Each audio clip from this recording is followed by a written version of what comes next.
PS5 will have more exclusive titles than any previous Sony console, according to Sony Interactive CEO Jim Ryan. That's huge news. As I was talking about in the previous Xbox video, this console war is heating up. I feel like I almost said that like Yoda. Heating up, this console war is. Hi everyone, this is Jake, your resident content cowboy here. Yeehaw.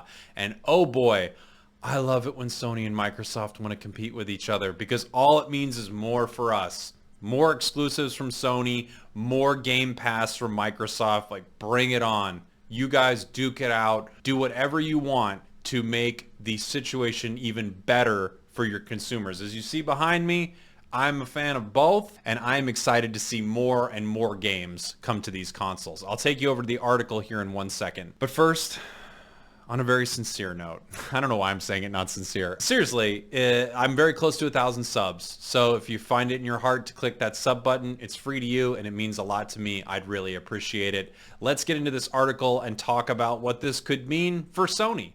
Jim Ryan says PlayStation has been quietly investing in PS5 exclusives. Well, kind of make it a little louder, buddy, but I'm excited to hear it. This comes from videogameschronicle.com. We get to see this article. Sony Interactive Entertainment CEO Jim Ryan claimed PS5 will be home to more exclusives than any previous PlayStation console. The PlayStation boss said the company has been quietly investing in the creation of first-party software and that it could pursue further M&A opportunities to bolster its in-house development capabilities. Quote, "We've been quietly but steadily investing in high-quality games for PlayStation, and we will make sure that the PS5 generation will have more dedicated software than ever before. We've repeatedly engaged in acquisitions and mergers, including Insomniac Games in the US. We will not rule out that option in the future." Basically, Microsoft buys Bethesda and Sony says, we will play that game.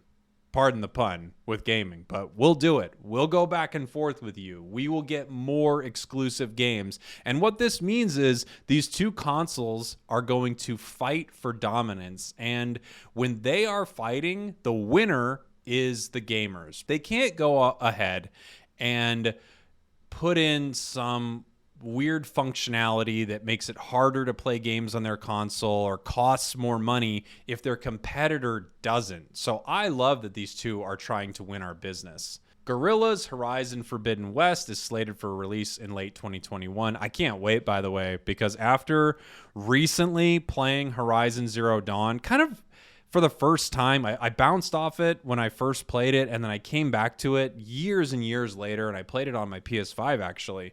Man, it's such a good game. I'm really excited for Forbidden West. So hopefully that comes out late 2021. I think they're going to make their development time, but so many things are getting pushed. God of War Ragnarok was announced via a teaser last September for release on PS5 this year. I do not think this is going to happen. I think this is definitely going to get pushed, but who knows? Gran Turismo got delayed due to COVID. Naughty Dog is working on a remake of The Last of Us. Who cares? You're just going to get to see Joel get beat up more, apparently. PlayStation recently closed one of its oldest first-party developers, Sony Japan Studio, but Ryan told Nikkei that the company remains committed to the Japanese market. He said it's important for us to provide software that fits the Japanese gaming community, and PS5 has included a lot of software from Japanese developers since its early stages. I mean, obviously, they have Final Fantasy 16.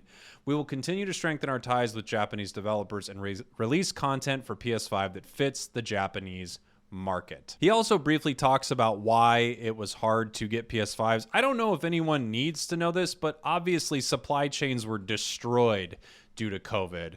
So this doesn't surprise me at all that it's hard to get a PS5 or an Xbox Series X. He also mentions that while they're heavily investing in exclusives, a lot of games are going to be coming to PC, like Horizon Zero Dawn, which came out in 2020, and Days Gone, which will be released on May 18th. They also have a unit to adapt its biggest franchises for mobile, which, you know, it's mobile gaming. Now, I'm not much of a console wars guy from the perspective of, I love Sony, I love Microsoft. Look, I'm fortunate now in my life. I'm older, you can tell by the mustache. I was able to afford both consoles, and I was lucky enough to get them. So I'm just happy when these two want to go to war with each other, and that benefits us. That's what I'm happy to see. I want more PlayStation exclusives, not because I want people on Xbox to not be able to play them, but when they want to make a God of War and they want to make a Halo and make it as good as possible, that's a win for gamers. So I love hearing that they have more exclusives coming. Give people reasons to buy a PlayStation. And then Microsoft has to give reasons for people to buy an Xbox. Did I say that weird? I might have. Let me know what you think down here in the comments. Again, I'm not a console wars guy from a perspective of which one is a better console. I don't care about that anymore. I play games on a lot of different things. I play games on my dumb phone as well. So, I mean, I just like playing a lot of games. And I love that Sony wants to make a lot of exclusives because that lights a fire under Microsoft to try to make more and more exclusives. And in the end, it's just better for us consumers because these guys have to make the value proposition better for us. You love to see it. Let me know what you think in the comments. Thank you for watching. Thank you for listening. I love you all. I'll see you next time. Mwah.